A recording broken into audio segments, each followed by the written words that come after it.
Three times the charm. Here we go. I'm going to share my screen and let's get this beautiful thing going. Here we go. Habits are a big part of who we are. What we do habitually makes up much of what we do entirely.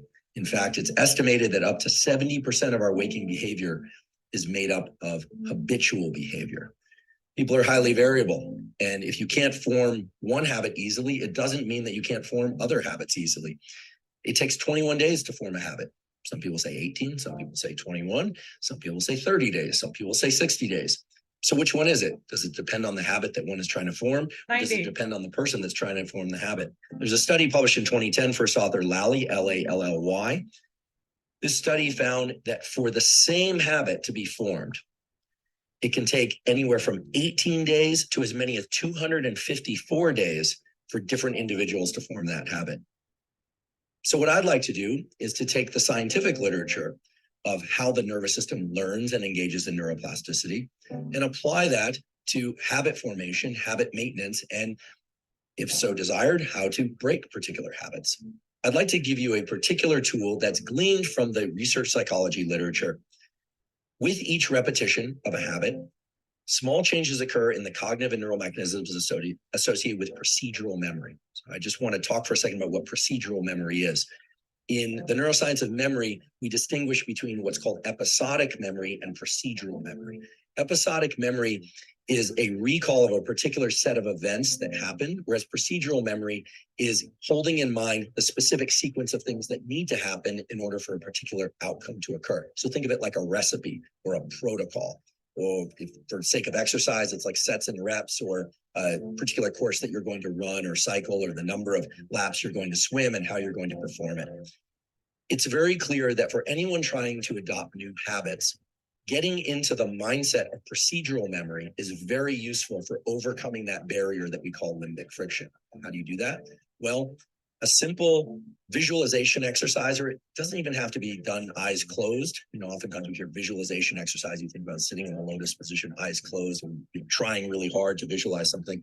Doesn't need to be anything like that. It can simply be, if you are deciding to adopt a new habit, to just think about the very specific sequence of steps that's required to execute that habit. And I'll use a trivial example, but this could be applied to anything. Let's say I want to get into the habit of making myself or someone else in my household a cup of espresso every morning. I would actually think through each of those steps, walk into the kitchen, turn on the espresso machine, draw the espresso, walking through each of those steps from start to finish. It turns out just that simple mental exercise done once can shift people toward a much higher likelihood of performing that habit regularly, not just the first time, but as they continue out into the days and weeks that follow. So that's remarkable to me. And the literature is really robust. So now I'd like to discuss a second and what I think is perhaps the most powerful tool for being able to acquire and stick to new habits.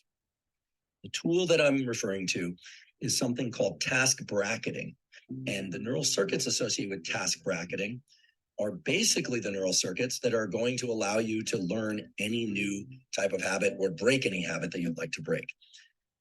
We have in our brain a set of neural circuits that fall under the umbrella term of the basal ganglia. The basal ganglia are involved in action execution, meaning doing certain things, and action suppression, not doing certain things. In the experimental realm, these are referred to as go, meaning do, or no go, don't do certain things. And some of us fall more into the category of we find it very easy to do certain things, but harder to not do other things. Some people have a lot of no-go type circuits that are very robust, and they have a lot of behavioral constraint, but they have a harder time getting into action. And some people have a perfect balance of both, but I've never met one of those people. Task bracketing involves a particular set of neural circuits within the basal ganglia. We have particular circuits in our brain that are devoted to framing the events that happen just before and as we initiate a habit, and just after and as we terminate a habit. In other words, it acts as a sort of marker for the habit execution, but not the execution of the habit per se. This is very important because task bracketing is what underlies whether or not a habit will be context dependent or not. Whether or not it will be strong and likely to occur, even if we didn't get a good night's sleep the night before, even if we're feeling distracted, even if we are not feeling like doing something emotionally, or if we are, completely overwhelmed by other events. If the neural circuits for task bracketing are deeply embedded in us, meaning they are very robust around a particular habit, well, then it's likely that we're going to go out for that zone 2 cardio no matter what, that we're going to brush our teeth no matter what. In fact, brushing our teeth is a pretty good example, because for most people, even if you got a terrible night's sleep, even if everything in your life is going wrong, chances are, unless you're very depressed, if you're going to leave to work, or even if you're not, that you're going to still carry out the behavior of brushing your teeth. And I would hope so, actually. But you are probably less likely to perform particular habits that are not what you deem as necessary. But if you think about it, brushing your teeth, exercise, eating particular foods, maybe engaging socially in particular ways, you are the one that places any kind of value assessment on which ones are essential and which ones are negotiable. So task bracketing sets a neural imprint, a kind of a fingerprint in your brain of this thing has to happen at this particular time of day, so much so that it's reflexive. While it is important to think about the sequence of events that would be required in order to engage in that behavior, that procedural memory visualization exercise we talked about before, that will help. There is a way also that you can orient your nervous system toward this task bracketing process, so that your nervous system is shifted or oriented towards the execution of a given habit. So this is sort of like warming up your body to exercise. When the dorsolateral striatum is engaged, your body and your brain are primed to execute a habit. And then you get to consciously insert which habit you want to perform. If you are considering adopting a new habit, or if you are trying to break a habit, it's very useful to think not just about the procedural aspects of what you're going to do, but also think about the events that precede and follow that particular habit and the execution, or at least the effort to execute that habit. What you're doing is you're casting a kind of a spotlight around a bin of time, or a set of events for which dopamine can be associated. What does this look like in the practical sense? Well, again, I'll just try to use very simple, concrete examples, but this could carry over to anything. Let's say I were somebody who has a hard time getting in that 30 to 60 minutes of zone 2 cardiovascular exercise mid-morning. What I should do is positively anticipate the onset and the offset of that session, right? So thinking about leaning into the effort, going out and doing that zone 2 cardio session. And I should think about how I'm going to feel after. So not just thinking about how great I'm going to feel after, but also thinking about how hard it's going to be at the beginning. And then trying to reward myself subjectively for the entire experience. In other words, start rewarding task bracketing in addition to rewarding the execution of the habit itself. I'll get into the specific tool for breaking habits. Capture the sequence of events, not that led to the bad habit execution, but actually to take advantage of the fact that the neurons that were responsible for generating that bad habit were active a moment ago, and to actually engage in a replacement behavior immediately afterward. Now, this is really interesting and I think powerful, because I would have thought that you have to engage in a replacement behavior that truly replaces the bad habit behavior, right? That you would have to be able to identify your state of mind or the sequence of events leading into the bad habit, but rather the stage or the period immediately after the bad habit execution is a unique opportunity to insert a different type of what we would call adaptive behavior, but that could be any behavior that's not in line with the bad behavior. So let's give it an example. Let's say you find yourself, you're trying to do focused work, you pick up your phone, you're disappointing yourself for picking up your phone. You could, of course, just put it down and re-engage in the work behavior. But if you were good at that, then you probably wouldn't have done it in the first place. And so what turns out to be very effective is to go engage in some other positive habit. Now, this has two major effects. The first one is you start to link in time the execution of a bad behavior to this other good behavior. And in doing so, you start to recruit other neural circuits, other neurons that can start to somewhat dismantle the sequence of firing associated with the bad behavior. In other words, you start to create a kind of a double habit that starts with a bad habit and then ends with a good habit. And that seems to create enough of a temporal mismatch so that then recognizing when you're heading toward the bad habit becomes more apparent to you. So again, I want to make this very, very concrete. Let's say that the behavior is reflexively picking up one's phone. You do that, you think, oh goodness, I did it again. Here's what I'm going to do. You would set that down and then you would engage in some other positive behavior that you've deemed positive. And here it's very subjective, so it's hard for me to give an example that will necessarily make sense to everybody. But perhaps you're working on hydration, so maybe you go have a glass of water. Maybe you are trying to do breath work or something. Maybe you are trying to enhance your language speaking skills, and so you go and you spend 5 minutes doing a particular type of language learning. You literally exit whatever you are doing and perform that other new positive habit in the immediate period right after that, even for a short period of time.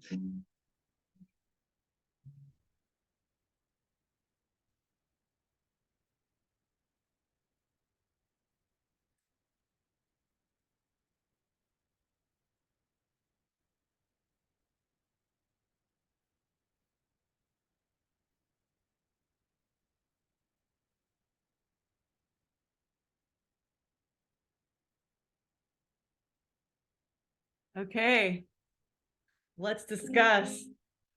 Let's talk about dopamine. Most people have heard of dopamine, and we hear all the time now about dopamine. That was really great. I love neuroscience. Is that awesome? I would love to share a story about I used to smoke tobacco a lot.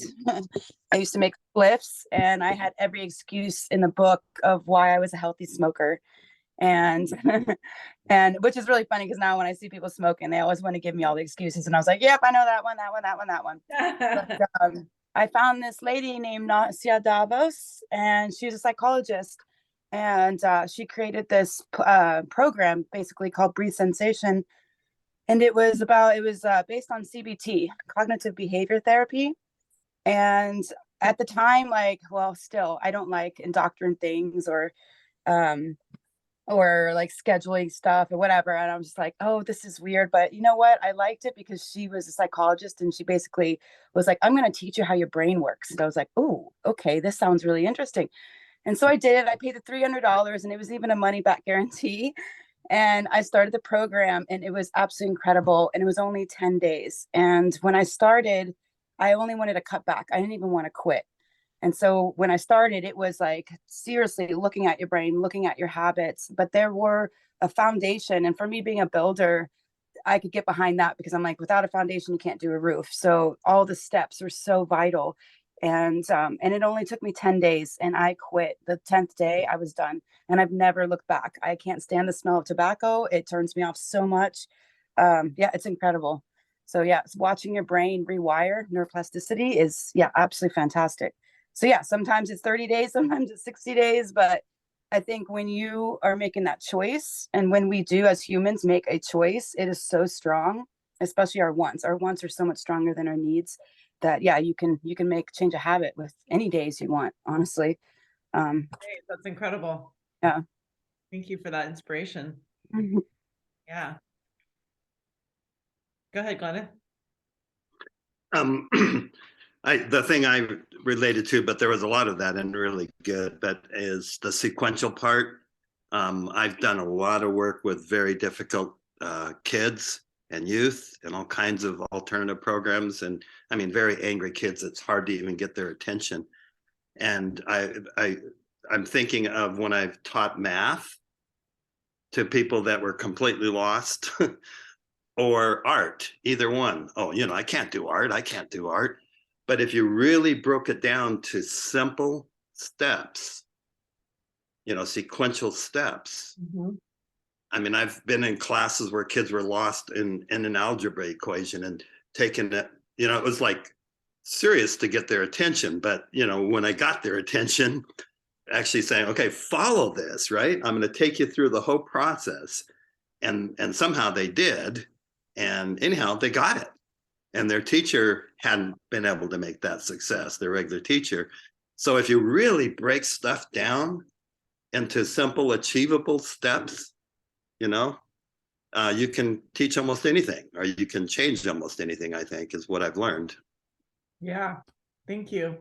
That's cool. You're a school teacher. And you get that. One of the steps that they were talking about at the end that really stuck out to me is rewarding. I can't remember what they called it, but immediately after a bad habit to do something good. So I want you guys to think about right now is, what is a habit you want to change? Or what is a new habit you want to adopt?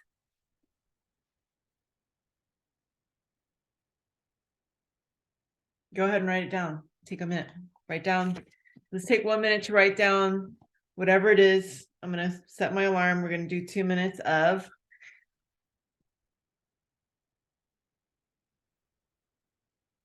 writing about your habits.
Okay.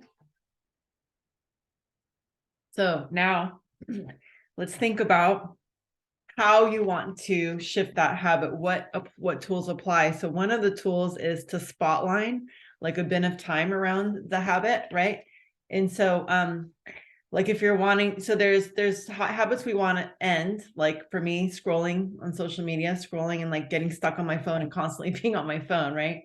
And I'm like, okay, well, I'm going to replace. So whenever I catch myself doing that, I'm going to stop and I'm going to go and I'm wanting to drink more lemon water and just hydrate in general. So whenever I do that, I'm going to catch myself and go, okay, I'm going to stop and go get some water, because that's interrupting the habit for a positive habit, right?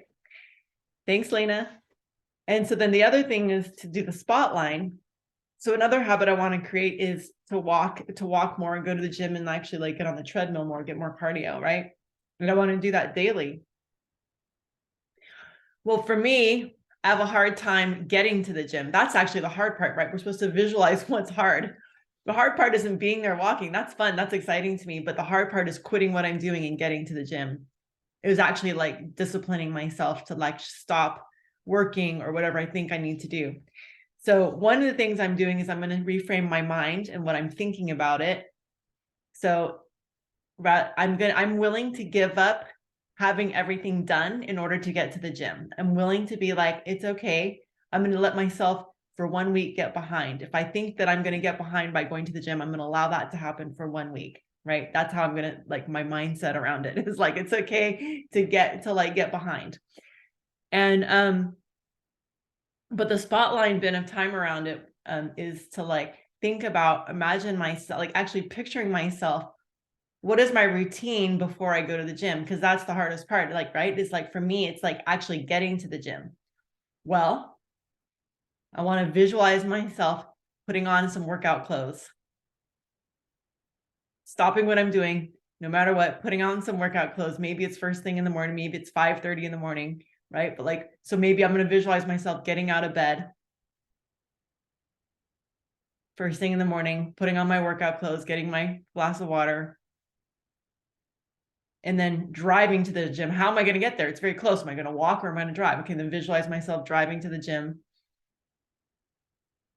Then I'm going to visualize myself at the gym, kind of like getting my like earbuds and my favorite song or my favorite or video I want to listen to or something I want to watch or listen to while I'm like doing my cardio. And then think about afterwards, oh, I'm going to feel so refreshed and be like, oh, that was so good. Like, I feel good in my body, my dopamine's high. And now I've actually like finished that podcast or that, finished that course I've been wanting to listen to. And like, boy, I feel accomplished and that feels really good. Right. So it's like all the different stages, like the hard part, what's hard. The hardest part is like disciplining myself to get out of bed and actually like get to the gym and driving to the gym. Right. So what is that process going to look like? That hard part, like what is that hard part and how am I going to get through it? Right. And visualizing that and then visualizing the intermediate part, like it's starting to build up and starting to be more fun because now I'm like driving. Now I'm like actually there, and now I'm like going in and going to the treadmill and now I'm like building up and now I'm like actually feeling good as I'm walking and feeling accomplished, feeling a sense of myself. And then now at the end, I'm actually got this dopamine high from working out. And now I feel way more energized and I feel good about myself and I go out into the world feeling accomplished in that department. So what are some things that you guys, why don't we each take a turn and just everybody share like something that you actually want to shift and what process you're going to use around it? Are you going to use the spotlight bin? Are you going to do the reward? Which technique are you going to use? Why don't you go ahead and jump on first? I'll jump on. I'm in the process, and boy, this is painful, of going through all my spending with an accountant and setting up in an app that's similar to QuickBooks. So I have a real problem with not entering stuff in my voucher or my, tracking system quick. Sometimes it causes me trouble because I think I've got more money than I have or something, right? So anyhow, we're automating all that, and so the new habit that I want to create is I said at the end of every day, entering any spending I did. And then I corrected. I said, no, well, let's shoot for right after I do the spending, right? And the reward will be some free time to play on my piano or slap stick. I got a new instrument or something fun, right? So I think that would be probably good for me. I love that video. Yeah, that was great.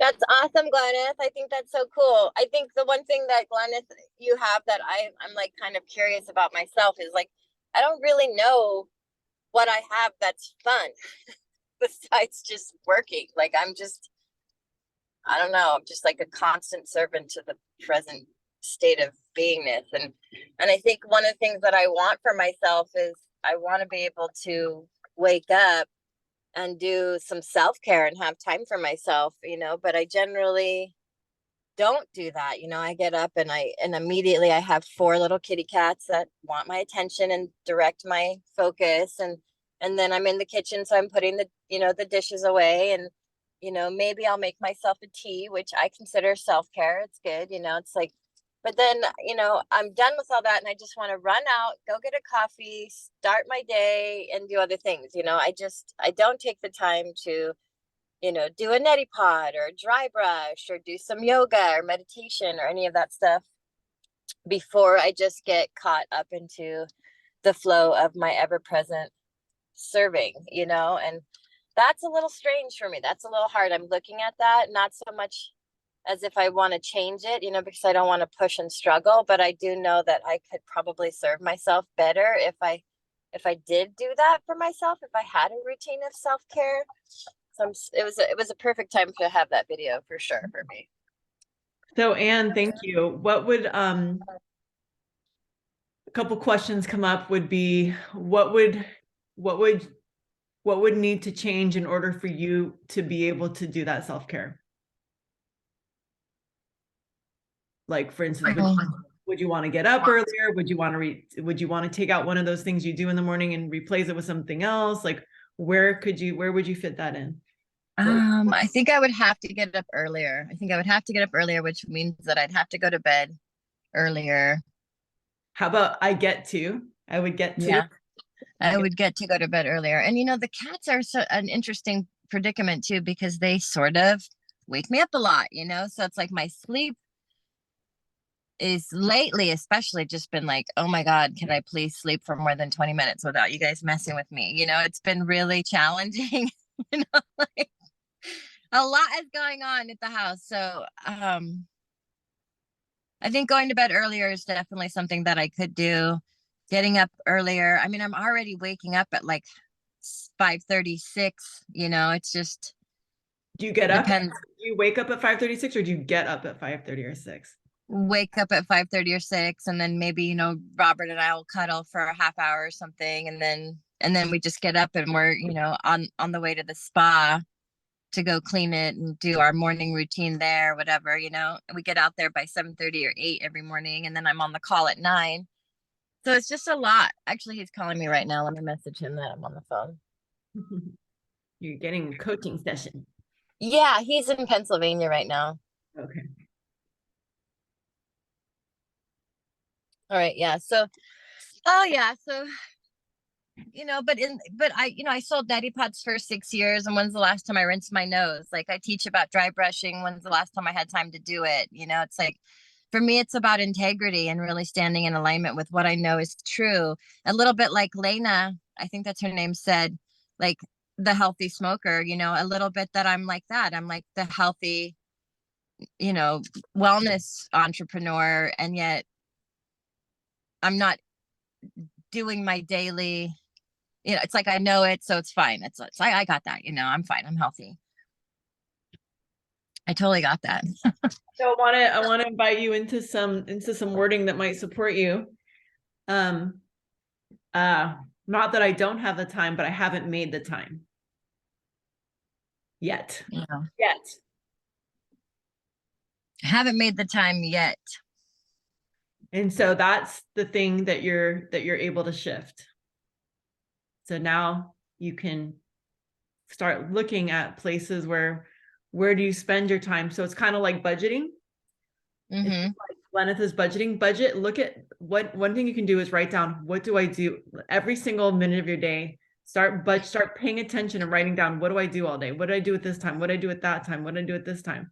And actually look at your budget of time, your time budget. Write down your time budget and notice where the time goes, and start thinking about, where can I replace something or change something? And then that's where you're going to go, okay, like for instance, for me, it's scrolling, right? Like if I'm just scrolling, it's like, okay, if I can catch myself in the middle of this little time that I've budgeted for scrolling, if I can catch myself like, oh, I'm spending my budget right here, and then interrupt and go, oh, catch it. And then rather than punish myself and be mad at myself and just try to do something else, actually you go to the reward, which is like something that you want to create. Like if it is your self-care, you catch yourself doing that thing, you're like, well, I want to be self-care. Well, that's when you would maybe insert that. Like, oh, well, I'm going to go, like, I just caught myself scrolling. I'm going to go dry brush. Mm-hmm. Yeah, no, that's totally true. And I do have time at the spa between clients sometimes where I could fit something like that in. Yeah, for sure. I could do yoga. I could do, it's a nice thing about working at a spa. If somebody comes out from the back of the house, if I'm like in a yoga posture, it's not gonna be weird, So right.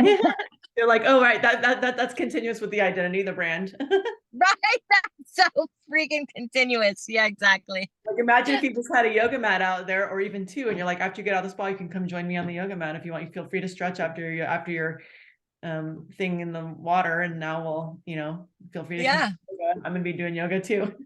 Yeah, I see that. That's good. Okay, yeah, so I'll bring my dry brush to the spa, that's for sure.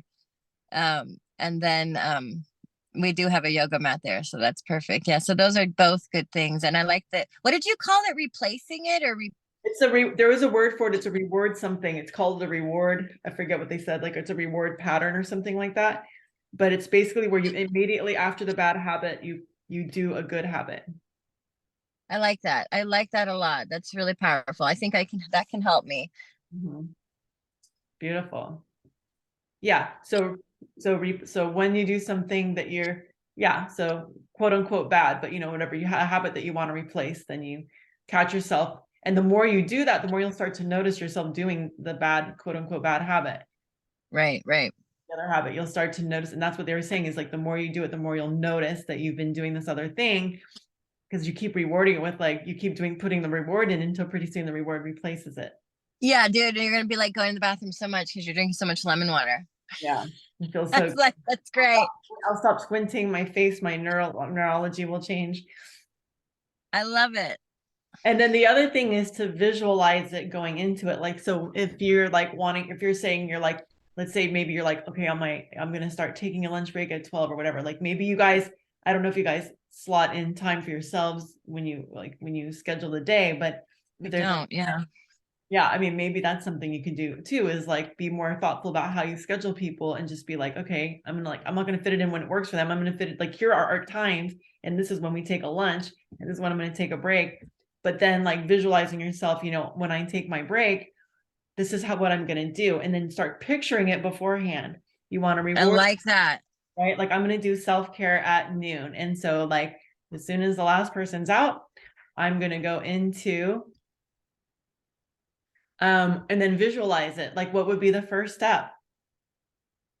Like how it Well, would yeah, that's exactly right. I mean, we could totally do that. And we live in such a gorgeous place. I mean, that we could literally just take a hike. We could just go for a short hike, and come back within 45 minutes and be able to be fresh again. yeah, own your time. And then so spotlight a bin of times, right? So you pay attention and you go, okay, what's the dopamine? Like you what's the thing I'm gonna do? And then notice like, okay, this part's the hard part, getting started and just like, organizing the space. And like maybe you're like, oh, I have to clean the store first, but can you let that go? Or like just imagine what's gonna come up, what's gonna be the challenge that you're gonna work through, and that you're gonna like in your mind, like what's the hard part? And then imagine yourself working through that part. Imagine yourself going through that hard part and then getting to the part where it starts to feel a little bit better. And then now you're doing it. Now you're dry brushing, you're doing all the self-care, and you're like feeling yourself feeling that. Yes, yes, yes, yes. Imagine yourself feeling that and imagine how you're going to feel after, or the hike, whatever it is. But like it's really important visualizing, like imagining it the day before or even imagining it the morning of. But like I really recommend even having like a note by your table, like a note in by your Yeah. nightstand that you look at every day. It's like, okay, this is what I'm visualizing for tomorrow. This is what I'm visualizing for tonight. So you're visualizing it before you do it, so that way you start to create a pattern in your mind of doing it. And it Yeah, might that's so take just so different too. It feels really good and it feels possible. It's definitely like a affront to my like way of doing things, but that's what I think I need right now. It's like I am so just the eternal servant of presence. I don't have other than my scheduled floats, like what call do I have and who's floating? Like that's it. Like that's the only absolute that I have in a day. Like that I don't ever make time for anything else that isn't like, the self-care or taking care of or directing a flow of my energy. Yeah, it's completely foreign to me. yes, good. This is good. Yeah. And then even writing down everything I do in a day, that might be interesting too, because I do so many freaking things and I'm so all over the place. I could be thinking about 3 different companies in a span of like 15 minutes, and that's not even including the 2 other ones that I have to think about. Yeah, so there you go. So it's like budgeting, writing down your time budget, and then Hmm. creating your time budget, like deciding your time budget. I like it. Beautiful. Thanks, Anne. Thank you. Perfect timing. Good. Keep us posted. Who would like to go next? Margaret or Chanel or Tereshe, would one of you like to talk about a habit that you want to create or change?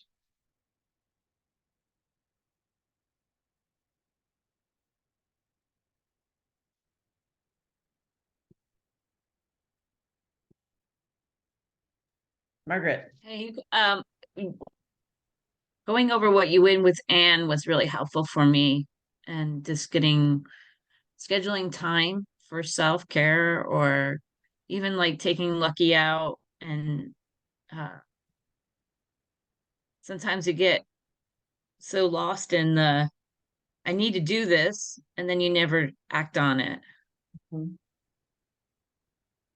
So what you were saying to Anne was really helpful. So what would you apply it to?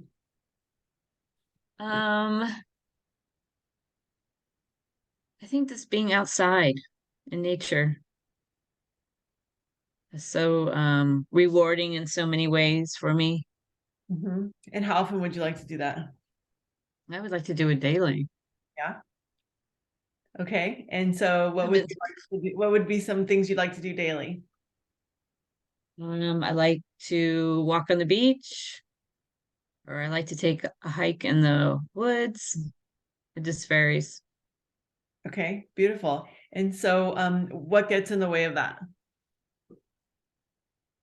Um, I don't know. That's a good question. I think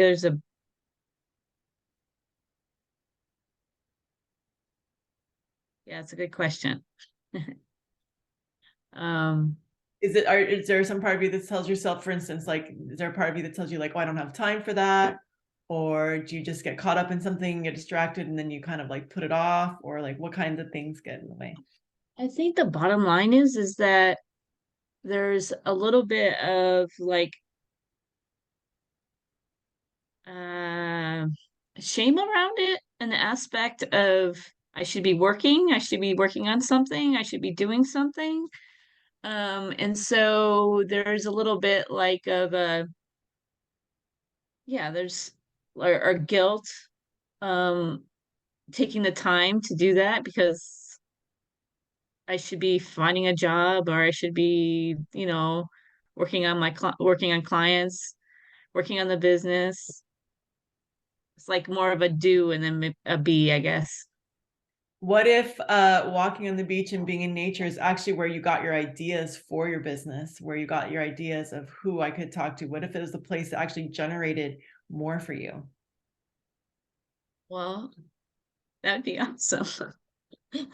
And I'm pretty sure that I mean, I know that from my own experience, that a lot of times that's where it happens, is where, and it's a place for also healing. So um and it just makes the creativity much better. So I do know that would happen. Mm-hmm. Mm-hmm. Good. It's true. It is actually bona fide, totally 100% true. So Deepak Chopra talks about when we meditate, we go to that place of silence. It's called the gap. He calls it the gap, right? When we go to that place, it's the gap. That's where all spontaneous, that's where intuition comes. That's where everything arises, is intuition, that sudden knowing, where you don't have to like cogitate and think and try to make it happen with your brain. And like, I have to come up with this idea, or I got to figure this out. You don't need to figure anything out. You don't need to come up with any ideas. You don't have to work so hard mentally. But if you free up your mind and you give yourself that time in nature where you can actually relax your mind, things will arise. Spontaneity. Like maybe you go like, this is actually important, imperative for my work.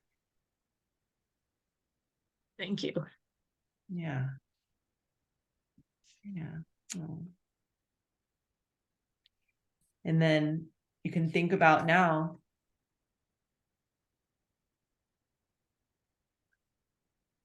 the spotlight around it.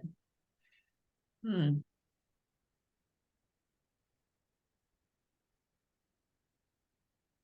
So what would it take beforehand, during, and then what would you experience during, and what would you experience afterwards?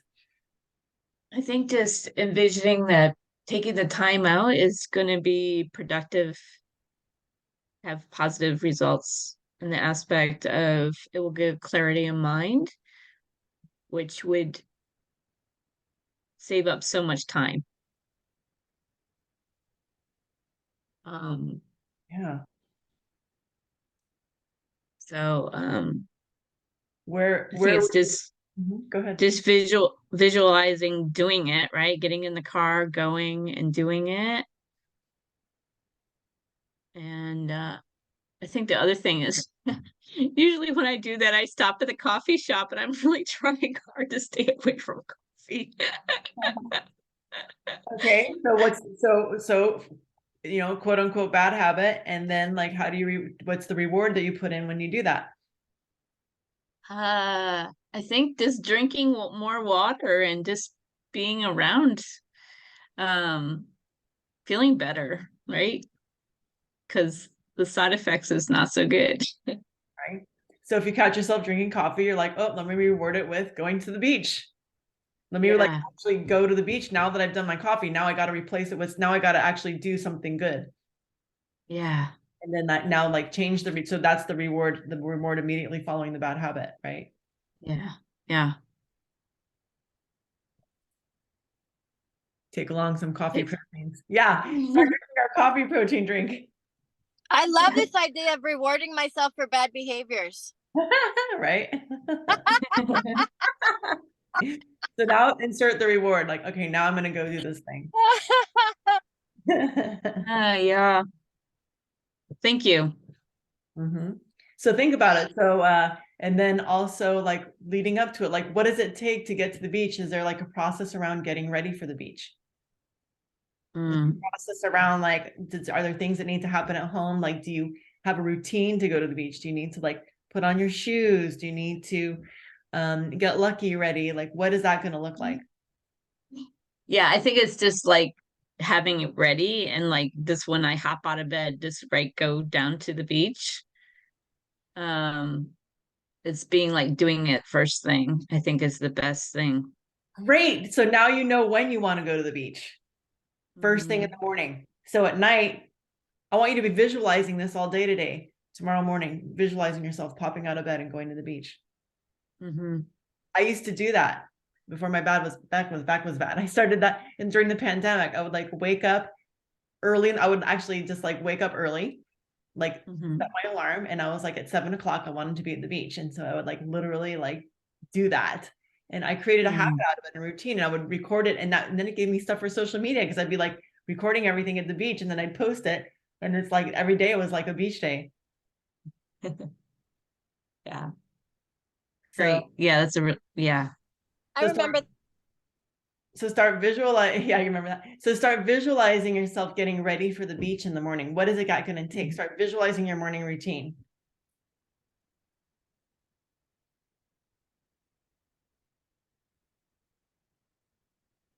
And then visualize yourself, you know, getting to the beach. What is it going to feel like?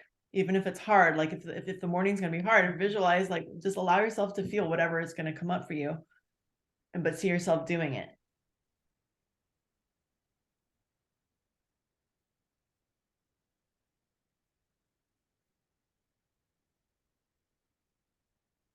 See yourself doing it, and then see how do you feel. So tell me, how do you feel getting up in the morning? Tell me all the feelings that come up the whole process. Um, well, getting up early in the morning is like I like being cozy and warm. So getting out of bed is not so cozy and warm. So, What could you put on? What could you put on that's cozy and warm? ah, What could make you I feel? have that new sweatshirt. Ah, I'm wearing mine too. My other one. Ah, yeah, I think it, you know, that this is really good because it does really make it what can like okay, you like to be warm and cozy. What can help make you be warm and cozy? Um, That was my thing too. I was afraid of being cold, and I was like, I'm just gonna put on my biggest, warmest winter coat, and I'm gonna put on my warm beanie, my favorite cute little beanie, and I'm gonna put on a thing, and put on my gloves, and I'm gonna put on my leg warmers. I mean, I like visualized the whole routine when I created that. oh wow, that's cool. Mhm. Yeah. And I think just having warm water, you know, drinking warm or Mhm. warm water. Having tea or something. Yeah, warm tea. Tea that you could even bring with you. Yeah. So it's and the other thing is getting the car warmed up. It's cold. Okay. Maybe you could go out there and turn on the car to like warm up while you're getting ready. Yeah. Yep. So I think those are the biggest two things. Okay. So you're like going to go into coziness, not out of it. Yeah. Ah, yeah. Yay. Awesome. Cool. Thank you. Awesome. Sweet. And then how are you going to feel after? How are you going to feel during and after? Oh my God. Just spending time on the beach and just being around the ocean is in itself very rewarding. All those ions. Yeah. Those ions. Good. So Yeah. You're going to feel good after. Cool. thank Thank you. you. Welcome. Terche, did you want to give it a shot? Grand Rising, everyone. Yeah. Good morning. So I liked what everybody said. I was just looking at I was coming up in the aspect of our identity embodiment and the characteristics, not necessarily goals or steps, but the characteristics of the identity that we Yeah. decide to step into, and I remember experiencing working with a kid to where it's like they would make excuses for why things could happen. And I'm so used to people making excuses I think happen and being able to like jot that down. And just a lot of it is more presence in the awareness on the speech, our mental conversations, our dialogue, our vocabulary, or excuse me, um, the thoughts and beliefs. Yeah. And so speaking my truth, communication, and not being too concerned about how someone's going to receive me, I think that's sometimes pressure because we all come from different angles. And to just be like accepting or Oh, sorry. I can't tell if you're kind of frozen, and so I wasn't sure if you're I'm gonna move to the other. I'm gonna move to the other room. Okay. So the communication skills. So I was looking at the characteristics, discipline, Okay, wait, can I ask self-discipline, you a specific and question, Terche? Can I ask you a what? specific question for the exercise we're doing here? What is that? Is the communication a habit you want to change? Like, what's a habit that you want to adopt or change? Yeah, I've been listening. A habit that I wanted to adopt or change, communicating clearly, Okay. clear communication in regards to um reflection on what I'm speaking. So the point is the habit of what identity am I embodying, what state of consciousness, how we're reflecting each other, and how I continue to show up as my best version, that I draw out the best version of others. So I was looking at the discipline. Besides, I went to the beach yesterday and did some yoga, and I was just reminding myself of something that I would like to be more consistent with that, because I've been a little out of practice with my physical stuff because I've felt a lot of pressure with the whole, whether it's business or it's networking. And sometimes I feel like I don't like humans and technology, and, just being able to be that magnetic of having things flow easy to me and that confidence. So the habit of my self-talk, and know that it's improving, and to really let go when we all speak our truth. And I would love, as I take accountability and responsibility, that people see that and they show me where they do that too. Right. Well, we can't control other people, so we're working on your own personal habits. And so Well, that's my point, is that my habits show because they reflect my shift. Got it. True. Very true. And so one of the things that I see you doing in general, which I think you do the rewards one a lot. I see you like having a thought and then you immediately are doing the reward replacement where you like replace it with a new thought, an affirmation. Like I see you doing that a lot. And so let's talk about yoga, right? You're saying movement. That's something that you want to adopt more. Like when would you like to do that movement? I already started. You mean what time of day? Yeah. Being consistent if you want to. I'm not always sure because I go more divine timing. So I'm basically my inspiration. So even if I set something, it's more of like feeling motivated. I know that the seasons have changed, so I do get up earlier. And so I recorded some affirmations this morning, and I always make sure that while I'm going to sleep and while I'm waking up that or drowsy with that brainwave that I'm able to impress my subconscious on more desired self-talk that's going to be showing in my world. Mhm. So disciplining myself that way and just reminding myself how well I feel when I do move my body and that it helps me in the offering and service that I bring to the world and my body, like my confidence and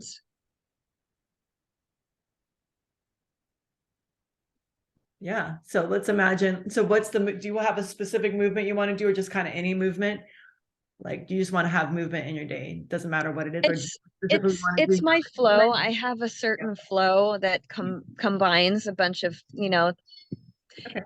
Tai Chi and Pilates. And so I know what I need to do. And as I do, like looking at how easy and simple routines are, and I know there's, 86,400 seconds in a day and how I can really utilize that. And even when you were saying earlier, going to the beach and doing this stuff and getting into nature where it's inspiring us more on things to be able to opening our channels and getting out of the head, getting into the body, getting in grounded, getting into the present, and how that can maximize our potential or our receptivity to the desired results. Great. Beautiful. Yes. True. And so what gets in the way of, you were saying you want to flow more. So what gets in the way of that? Let's look at that so we can figure out, we can start applying these tools. My self-talk. Your self-talk. Why I came up with that in the beginning is making sure. So it's the distractions of knowing, like, I mean, being honest, like it's all good, like when we have a few minutes of a day with the strategy or the brainstorming or the team, which is great. But then we also have the rest of our days where we're either isolated or alone or, working with ourselves. And so the nutrition helps. Just being able to get up and do it, is So setting that. so like getting up and doing it when you have the thought, you mean? Yeah. So getting up and doing it, like, would you like to do it like after our, after our Zooms, for instance? Is that a good time for you? Or before? That or before or in the afternoon. Okay. So what could you create that's consistent that you can actually start to visualize? Because it's more than self-talk, it's actually like visualizing it ahead of time. Like, when do you want to do, like when, we create a practice by actually visualizing it beforehand and deciding beforehand. And then that's how. Right. It's all mental rehearsal. Everything that's mirrored in our external reality is our internal visual rehearsal or self-talk. And so it would be definitely in the early morning and the evening. Okay. Okay. So early morning. So let's start with there. So early morning, what do you want to, what can you visualize? Where might it get hard? What might be an obstacle that gets in the way? We start with that. And in the evening, because I'm marinating or we're marinating in what we're going to bed with every night for that, however long we sleep. Yeah. So the mornings is just, I know I already have half a dozen affirmation sets of 15, 10 minutes and an hour or 2 hours to be able to listen to that are around certain things. So I feel maybe rotation as I do like relations, love and wealth and health. And so I'm making my own as well. And just being able to extend my meditation that shares the aspect of maybe what might be an ideal throughout the day. So, okay. So your morning flow includes affirmation. So this is the practice you want to cultivate more, is having like an hour or this is what you're planning to cultivate, right? This is the exercise. So your intention is having you said repeating affirmations a certain number of times, etc., right? So I already do that every morning, about a couple hours. Gratitude and affirmations. Good. I'm saying is being able to devote and dedicate to a certain within my meditation that allows me to have an idea of how my day is going to go and be okay if it doesn't go that way. Okay. You know, acceptance. Let me get really clear. Okay. This like very, very concise. So we were talking about, you were saying we started this conversation with, I said, what's a habit you want to adopt or add or change? And you said adding movement. That's what we're talking about, is the movement. Communication and my yoga flow. Okay, so we're going to just focus on one of those. Do you want to focus on communication or yoga flow? We were starting to talk about yoga flow. I just want to stay focused. Yeah, the movement's fine. Okay, cool. Okay, so you want to focus on movement. Okay, and so my question is, or was where does it get hard? That what might come up where it might not get done? If you want to create that more in your life, what might come up that might keep it from getting done? And you said it's always ourselves. It's always just ourselves. It's the way that we're speaking. And so I've been distracted by certain things. Like what, for instance? A personal life aspect, events. Okay, so distraction. So when that distraction comes up, to motivate myself, of reminding myself that I love myself and to keep, up on my body. Mm-hmm. And so we're applying these tools, right? The spotlight around the bin of time or the reward. So the spotlight is like visualizing yourself going into it. So like maybe tonight and tomorrow, like throughout the day, just visualize yourself like I'm going to do this in the morning before the Zoom. I'm going to do my physical flow in the morning before my Zoom. And so then visualize like where it might get hard to like actually change, to go into that routine. Like what might get hard, like, oh, I don't like, what's the negative, what is the self-talk, like, oh, I'm cold, or oh, I'm too tired, or like what is, like we have to identify what is the self-talk first. What's the point? Okay, what's the point? That's what comes up for you. What's the point?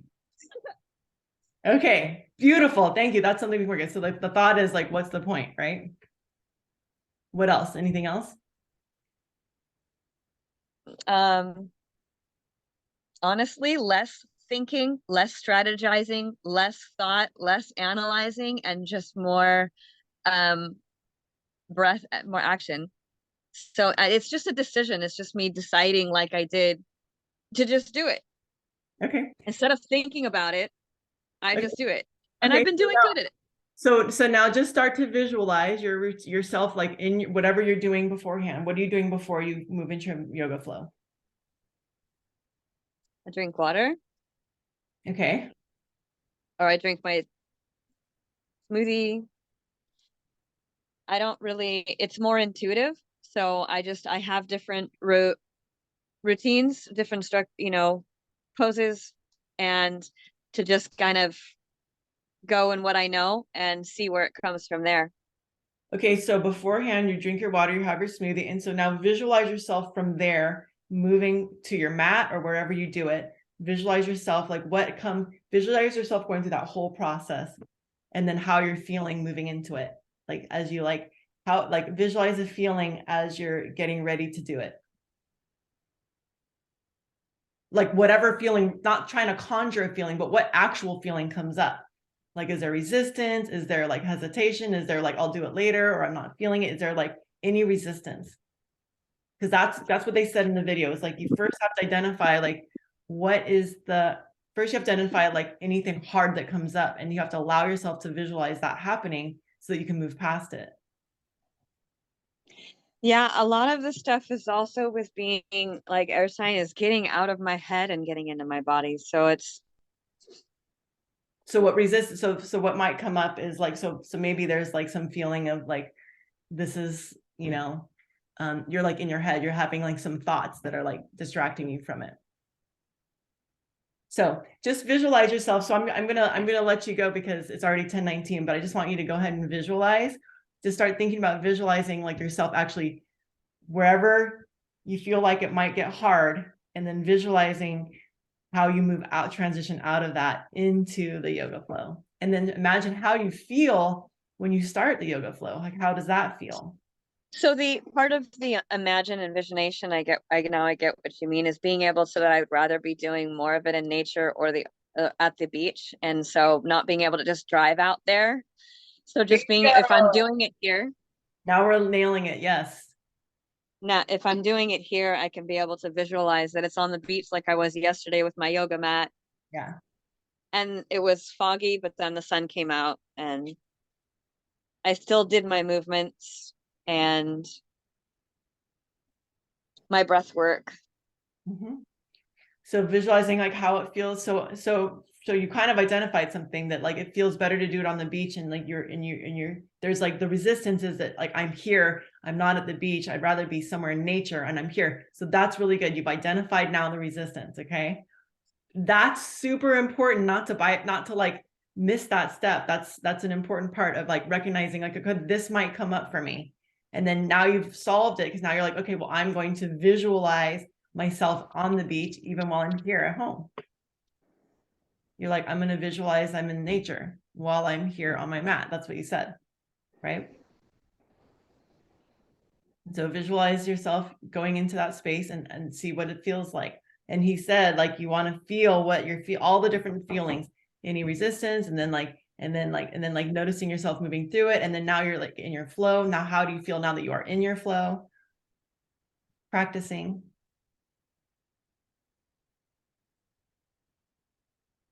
And then how do you feel at the end of your flow once you've done it? Like the living in the end, the wish fulfilled, Neville Goddard, feeling it. So are you feeling it? Are you visualizing it right now? Are you visualizing like moving through Yeah, that? I did, and it feels good. Okay, awesome. All right, cool. And then just like keep doing that throughout the day. Visualize yourself doing that. Visualize that before you go to bed. Visualize that even when you first wake up in the morning. Go through that process in your head where you're actually like imagining that bin of time.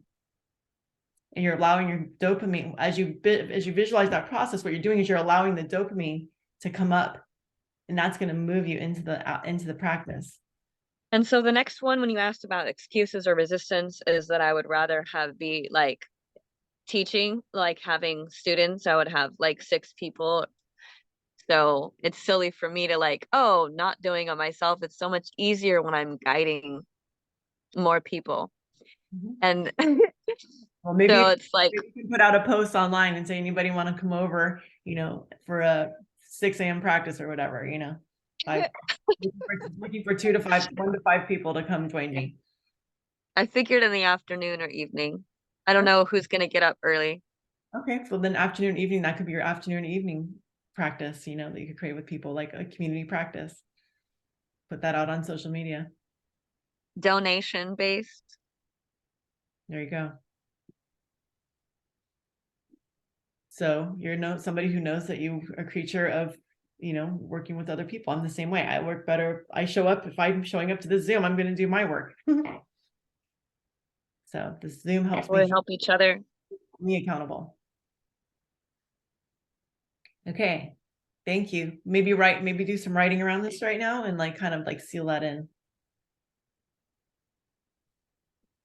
All right. I'm going to go ahead and stop. Thank you. There. Thank you. Love you. Love you all. And Love you. for all the replay viewers, take care.